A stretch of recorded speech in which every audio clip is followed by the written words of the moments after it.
last video, I talked about prophase and detail. So now I am going to deal with the topic of metaphase, anaphase and telophase in detail in this video. So after prophase, which the another phase that we are going to study about is metaphase. Now what is meta? Meta means middle. Meta का मतलब होता है middle और phase का मतलब हमको पता है stage. तो middle stage को हम लोग बोलते हैं metaphase. अब इसमें क्या होता है? प्रोफेज में हमको डायड्स मिल गए थे, ठीक है, जैसे कि आपको याद होगा ये डायड्स हमको प्रोफेज में मिल गए थे. अब मेटाफेज में क्या होता है ना, यहाँ पर आप पहले तो देखो क्लियरली न्यूक्लियोलस डिसअपियर हो गया है, न्यूक्लियर मेम्ब्रेन भी डिसअपियर हो गया है, ठीक है. तो अब वो सब तो यहाँ पर नहीं है. तो अब यहाँ पर क्या होने वाला है, ये देख सकते हैं आप लोग, जो सेंट्रियोल्स है वो अपने पोल पोजिशंस पर, पोलर पोजिशंस पर पहुंच गए. अभी यहाँ से स्पिंडल फाइबर फॉर्मेशन हो रहा है, ठीक है. मेटाफेज में स्पिंडल फाइबर फॉर्मेशन हो रहा है. और जैसे कि आप देख सकते हैं जो क्रोमोसोम्स हैं यहाँ पर वो इक्वेटर पे अरेंज्ड है, इक्वेटर पे सारे क्रोमोसोम्स अरेंज्ड है. सो मेटाफेज में क्या होता है कि अगर आपको याद रखना है तो मेटा मिडल ऐसे करके आप याद रख सकते हैं कि मिडल में जैसे इक्वेटर पे सब कुछ आके क्रोमोसोम्स अरेंज हो जाते हैं, ठीक है. यहाँ पे मैंने सेंट्रोमियर मेंशन किया है क्योंकि ऑब्वियसली क्योंकि यहाँ पे अभी सेंट्रोमियर तो प्रेजेंट है क्रोमोसोम के अंदर. ओके, तो ये सारा पार्ट है इसका. और मेटाफेज में सिर्फ इतना होता है कि स्पिंडल फाइबर फॉर्मेशंस होते हैं. स्पिंडल फाइबर क्या होता है? Spindle fibre is basically protein which is made up of tubulin.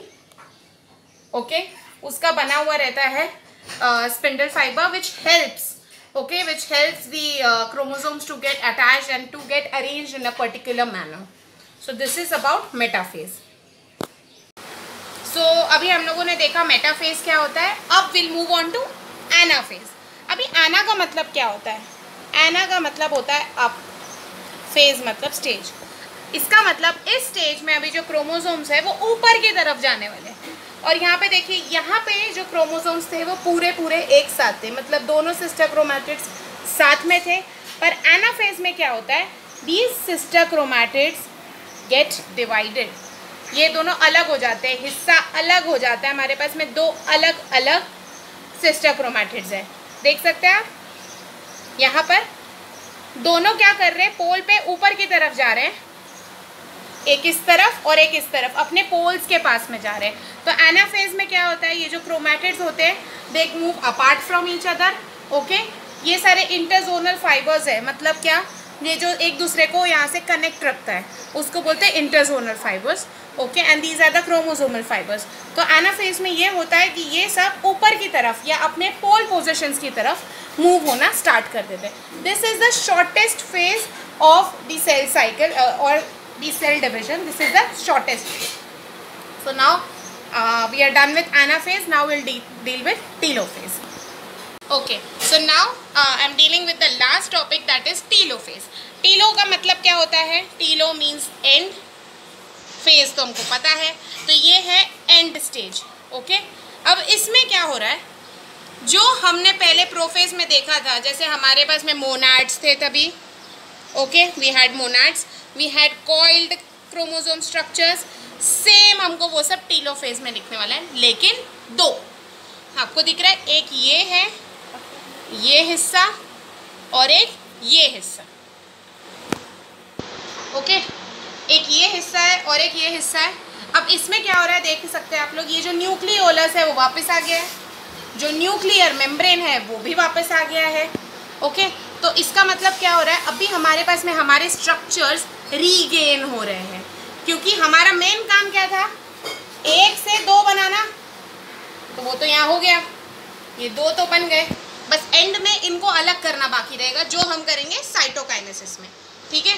तो अब क्या हुआ है, हमारे पास में सेंट्रियोल वापस से अपनी जगह पे चले गए जहाँ वो पहले थे, जहाँ हमने प्रोफेज में देखा था, ठीक है. फिर न्यूक्लियर मेम्ब्रेन रीगेन हो गया है, न्यूक्लियोलस रीगेन हो गया है, और ये जो बीच में है ना वो सेल मेम्ब्रेन का कंस्ट्रिक्शन है. यही कंस्ट्रिक्शन बाद में ऐसे टूट के अलग होगा, जिससे हमारे को दो अलग अलग सेल मिल जाएंगे, जो हमारा मेन काम था वो हो जाएगा. सो दिस इज टीलोफेज, जिसमें जो हमारे क्रोमोसोम्स है, अगर ध्यान से आप देखेंगे तो ये सारे क्रोमोसोम्स वापस से कॉइल स्ट्रक्चर हो गए जैसे वो पहले थे. So this is the telophase. अभी एंड में इसके होने के बाद में होता है साइटोकाइनेसिस। अभी तक हम लोग कर रहे थे कैरियोकाइनेसिस, तो अब हम देखते हैं कि साइटोकाइनेसिस क्या होता है। तो अभी ये लास्ट पार्ट है, इसमें क्या होगा, साइटोकाइनेसिस। अभी तक हमने देखा था कैरियोकाइनेसिस। कैरियोकाइनेसिस एंड साइटोकाइनेसिस के बीच का difference I have explained before. Cytokinesis में जो साइटोप्लाज्म है अभी वो डिवाइड हो जाएगा, ठीक है, ब्रेक होगा, डिवाइड होगा। तो अभी यहाँ पे लास्ट में हमने देखा था टीलोफेज में क्या हुआ था। अभी ये है animal cell. Okay, animal cell में क्या होता है ना, फरो के थ्रू, मतलब क्लीवेज, फरो मतलब क्लीवेज के थ्रू होगा। तो टीलोफेज में हमको ऐसे दो फॉर्मेशंस दिखे थे, ठीक है। अभी इसमें क्या होगा, मैंने आपको बताया था, ये ऐसे ब्रेक हो जाएगा साइटोप्लाज्म।